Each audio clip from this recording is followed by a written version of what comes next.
চাঁপাইনবাবগঞ্জের সীমান্ত দিয়ে জাকির হোসেন নামে এক বাংলাদেশি নাগরিককে ফেরত দিয়েছে ভারতীয় সীমান্তরক্ষী বাহিনী বিএসএফ। রোববার ৭ সেপ্টেম্বর সন্ধ্যায় জেলার শিবগঞ্জ উপজেলার মাসুদপুর সীমান্ত দিয়ে তাকে ফেরত দেয়া হয়। রাতে প্রেস বিজ্ঞপ্তিতে এ তথ্য জানান চাঁপাইনবাবগঞ্জ বিজিবি ব্যাটালিয়নের অধিনায়ক লেফটেন্যান্ট কর্নেল কাজী মোস্তাফিজুর রহমান।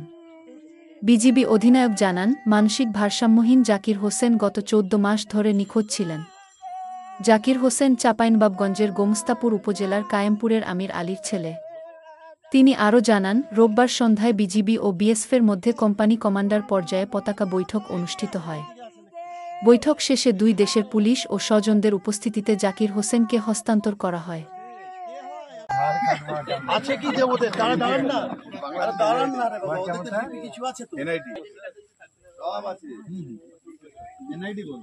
দেখেন পাচ্ছেন কিনা দেখেন, দেখেন আমরা আধার বলি, অন্য আছে এনআইটি স্মার্ট বাড়াইনি।